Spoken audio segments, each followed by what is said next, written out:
Hello everyone, we will discuss provision related to criminal misappropriation which is given under section 403 and 404 of IPC. 403 deals dishonest misappropriation. That means the word used dishonest. Dishonest given section 24. The meaning of dishonest is wrongful gain to one person, wrongful loss to another person. It means for the liability under section 403, wrongful gain and wrongful loss is important. Again, we will see dishonest intention, misappropriate or convert to his own use. This is a situations. This section deals with a situation where a person find to property of another not in possession of another person. That means if a person find a property not in possession of another, and then after that the person misappropriate or converts to his own use, on that situation the person will be liable for punishment under criminal misappropriation. This is simple. For a criminal misappropriation the property is movable, means इसमें जो movable property ही conversion या miss appropriate हो सकती है.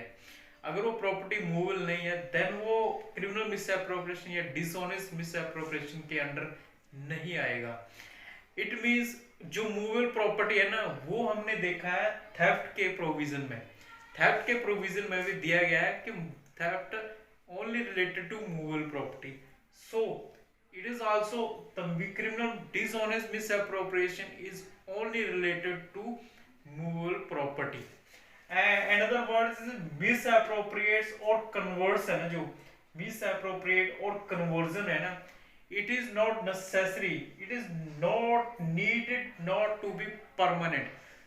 misappropriate या conversion है ना वो जरूरी नहीं है कि वो permanent टाइम के लिए हो. कन्वर्जन या मिस अप्रोप्रिएट हो सकता है टेम्परेरी पीरियड के लिए भी. That means for a temporary period उसको कन्वर्ट किया गया for his own use, then also the person the accused will be liable.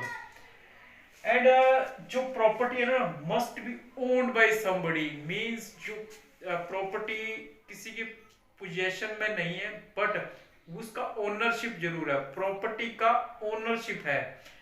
और जो पर्सन कन्वर्जन कर रहा है ना उसको पता है कि ये प्रॉपर्टी का जो ओनरशिप है ना वो पर्टिकुलर पर्सन है.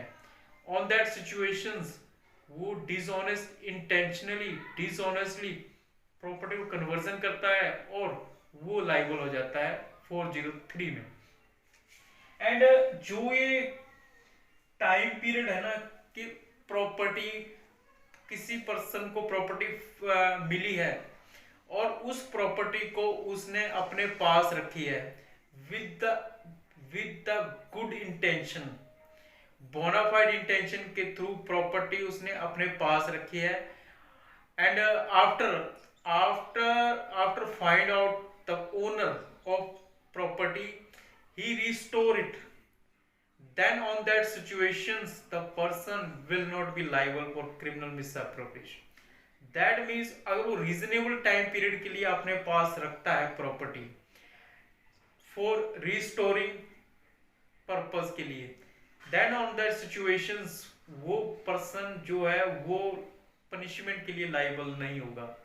And because इस situations में जो dishonest intention नहीं है, on the absence of dishonest the person will not be liable for criminal misappropriation. जो reasonable time और reasonable means है ना कि प्रॉपर्टी उसने अपने पास reasonable time के लिए रखा हुआ है या reasonable means में रखा हुआ है, तो वो क्या है, वो एक question of fact है. reasonable time और reasonable means है ना वो एक question of fact है. इस फैक्ट को क्वेश्चन ऑफ फैक्ट है ना जो वो दिया गया है एविडेंस में क्लियरली दिया गया है क्वेश्चन ऑफ फैक्ट. तो जो प्रॉपर्टी एक ऑनर एक और सिचुएशन अराइज होती है, for example property joint ownership में है या फिर पार्टनरशिप में है, उस सिचुएशंस में भी प्रॉपर्टी मिस अप्रोप्रिएट किए जा सकते हैं या कन्वर्ट की जा सकते हैं टू हिज ओन यूज, वो भी कवर्ड होता है डिसऑनेस्ट मिस अप्रोप्रिएशन में। तो वहां पर भी on the situation of joint partnership, on the situation of joint partnership और ज्वाइंट ओनरशिप, वो भी कवर्ड होता है क्रिमिनल मिस अप्रोप्रिएशन में। फॉर एग्जाम्पल किसी पर्सन को प्रॉपर्टी मिली है, कोई मूवेबल प्रॉपर्टी मिली है और उस प्रॉपर्टी को उसने जैसे ही उसको प्रॉपर्टी मिली उसने इमीडिएटली उस प्रॉपर्टी को सेल कर दी। On the time of immediately ही sells the property to another person, on that situations वो बंदा लायबल हो सकता है criminal misappropriation. Now we will see punishment related to dishonest misappropriation. इसमें पनिशमेंट है ना which can be extend to 2 year और फाइन और बोथ। एंड जो ऑफेंस है ना नॉन कॉग्निजेबल है, बेलेबल है एंड कंपाउंडेबल है। ये नोट करने की बात है, ये जो सेक्शन डिसऑनेस्ट मिस अप्रोप्रिएशन है ना ये कंपाउंडेबल ऑफेंस है। एंड जो 404 में सेम सिचुएशंस तो नहीं है, इसमें कुछ चेंज है बट ये एक सेम है, जैसे कि डिसऑनेस्ट मिस अप्रोप्रिएट और converts to his own use. But इस सिचुएशंस में जो प्रॉपर्टी है ना, property that is possessed by the deceased person, 403 में जो प्रॉपर्टी है ना, property not in possession of another था, बट इस सिचुएशंस में property possessed by the deceased person. तो उस सिचुएशन में जो पनिशमेंट है ना which can be extend to 3 year और फाइन। 404 में एक और सिचुएशंस क्रिएट होती है, जैसे कि ऑफेंडर है ना at the time of such person diseased was clerk or servant, was employed clerk or servant। तो उस सिचुएशंस में मींस जब वो प्रॉपर्टी मिस अप्रोप्रिएट कर रहा है या कन्वर्जन कर रहा है, उससे पहले पर्सन जो ऑफेंडर है ना वो एज ए क्लर्क और सर्वेंट वो एज ए क्लर्क और सर्वेंट था। तो उस सिचुएशंस में जो पनिशमेंट है ना वो एक्सटेंड टू 7 ईयर है। अदरवाइज नॉर्मल सिचुएशंस में पनिशमेंट एक्सटेंड टू 3 ईयर था, इस सिचुएशंस में पनिशमेंट एक्सटेंड टू 7 ईयर है। तो ये था हमारा provision related to criminal miss appropriation.